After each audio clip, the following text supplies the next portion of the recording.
Assalamualaikum warahmatullahi wabarakatuh. Kami dari unit BM2. Pada hari ini, kami akan membincangkan satu situasi berkaitan literasi murid tahun 2, iaitu situasi yang diberikan ialah seorang murid boleh membaca ayat mudah dengan lancar, namun tidak dapat menjawab soalan kefahaman dan juga tidak dapat menulis ayat dengan lengkap. Jadi sebelum kami mengetengahkan perbincangan ini, eloklah saya memperkenalkan diri saya terlebih dahulu. Saya Muhammad Nur Rashdan bin Ghazali. Saya Muhammad Abu Zar bin Muhammad Bazlan. Saya Muhammad Adam Haikam bin Zulkifli. Dan saya Muhammad Adam Harith bin Ramlan. Baiklah, saya akan mulakan dengan soalan yang pertama. Apakah peringkat literasi pembaca murid tersebut, Abu Zar? Terima kasih saudara Rashdan. Berdasarkan situasi yang diberikan tadi, saya berpendapat bahawa murid tersebut berada pada peringkat literasi membaca mekanis. Hal ini kerana murid tersebut mampu untuk membaca ayat yang mudah dengan lancar tanpa tersekat-sekat. Ini menunjukkan murid telah menguasai kemahiran asas seperti mengenal huruf, membunyikan suku kata dan juga mencantumkan perkataan menjadi ayat. Namun begitu, murid gagal menjawab soalan kefahaman selepas membaca teks. Ini menunjukkan bahawa murid belum mencapai tahap membaca secara mentalis ataupun membaca dengan pemahaman. Jadi secara ringkasnya, murid hanya membaca untuk menyebut perkataan tetapi belum memahami isi kandungan, maksud tersirat atau mesej yang disampaikan dalam teks tersebut. Itu jawapan saya. Terima kasih saudara Rashdan. Baiklah, sungguh jelas bahawa murid hanya menguasai bacaan secara teknikal. Jadi saya mengucapkan terima kasih atas penjelasan tersebut. Seterusnya, saya ingin bertanya kepada saudara Adam Haris, apakah pula peringkat literasi murid tersebut? Baiklah, terima kasih Nur Rashdan. Terima kasih kepada Rashdan. Berdasarkan situasi tersebut, murid sebenarnya berada pada peringkat menulis awal ataupun penulisan yang terkawal. Jadi perkara ini kita dapat lihat apabila murid ini tidak mampu untuk membina ayat dengan lengkap, walaupun murid boleh membaca ayat dengan lancar. Ini menunjukkan yang murid ini masih belum menguasai kemahiran untuk menyusun idea dalam bentuk penulisan. Jadi kemungkinan terdapat beberapa masalah yang dihadapi. Yang pertama, murid tersebut tidak memahami struktur asas ayat, iaitu subjek dan predikat. Dan yang kedua, murid kekurangan kosakata untuk membina ayat yang lengkap. Dan yang ketiga, mereka tidak dapat untuk mengembangkan idea mereka daripada bahan bacaan yang diberi. Jadi selain itu, murid juga mungkin kurang pendedahan kepada latihan menulis secara berpandu dan sistematik. Oleh itu, murid masih memerlukan bimbingan guru dalam membina ayat yang gramatis dan bermakna. Itu saja untuk jawapan saya. Terima kasih. Baik, terima kasih saya ucapkan kepada saudara Adam Haris atas huraian yang sungguh jelas yang diberikan pada saudara sebentar tadi. Sekarang, kita akan beralih kepada soalan yang ketiga, iaitu apakah masalah utama penguasaan literasi yang dapat dikenal pasti dalam situasi ini? Saya mempersilakan saudara Adam Haikal untuk memberikan sedikit pendapat beliau. Terima kasih saudara Rashdan. Jadi pada pandangan saya, masalah utama yang dikenal pasti telah wujudnya jurang antara kelancaran membaca dan kefahaman bacaan.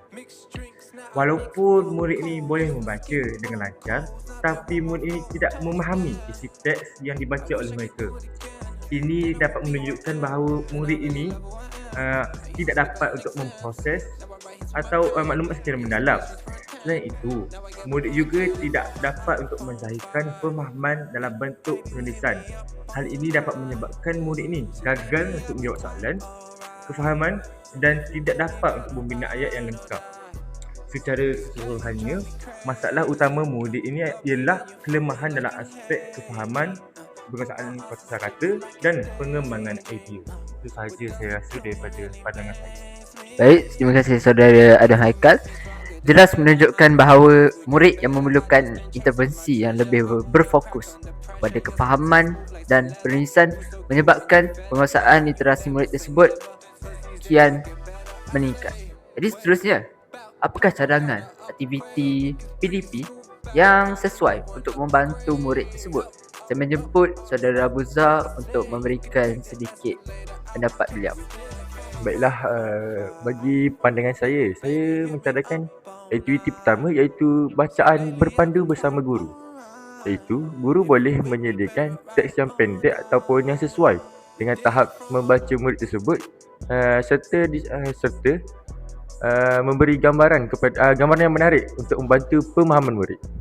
Guru membaca teks bersama murid dan berhenti pada bahagian tertentu untuk bertanya soalan mudah seperti siapakah watak dalam cerita ini, di manakah peristiwa ini berlaku ataupun apakah yang sedang dilakukan oleh watak tersebut. Murid juga digalakkan untuk menjawab soalan secara lisan terlebih dahulu sebelum menulis jawapan dalam bentuk ayat yang mudah. Bahan pengajaran yang sesuai yang boleh digunakan ialah teks pendek yang bergambar, kad soalan dan juga lembaran kerja kefahaman. Aktiviti ini dapat membantu murid untuk memahami isi bacaan secara berperingkat dan juga membina keyakinan untuk menjawab soalan dengan lebih yakin. Baiklah, itu saja jawapan daripada saya. Baiklah, jawapan yang sungguh memberangsangkan yang bagi saya sangat membantu dan sangat signifikan sekali. Seterusnya saya menjemput Saudara Adam Haris untuk cadangan aktiviti yang kedua pula. Dipersilakan Saudara Adam Haris. Baiklah, terima kasih kepada Rashdan. Baiklah, untuk cadangan aktiviti yang kedua pula ialah iaitu teknik susun dan bina ayat secara berpandu. Contohnya macam mana? Iaitu guru ini akan menyediakan kad perkataan yang disusun secara tidak teratur. Jadi murid perlu susun kembali menjadi ayatnya lengkap dan betul. Contohnya ada 5 kad, iaitu Ali, bermain, kad yang ketiga bola dan yang keempat dan 5 di padang. Jadi daripada kelima kad itu murid akan susun kembali menjadi satu ayat yang lengkap, iaitu Ali bermain bola di padang. Selepas itu guru boleh juga meminta murid ini untuk menambah satu maklumat tambahan seperti masa ataupun sebab. Contohnya, Ali bermain bola di padang pada waktu petang. Jadi, bahan pengajaran yang digunakan ialah kad perkataan, papan putih mini dan lembaran kerja bina ayat. Daripada itu, aktiviti ini dapatlah membantu murid untuk memahami struktur ayat dan meningkatkan lagi kemahiran menulis secara sistematik. Baiklah, terima kasih atas cadangan aktiviti yang sangat bernas yang telah diberikan oleh Saudara Adam Haris petang tadi.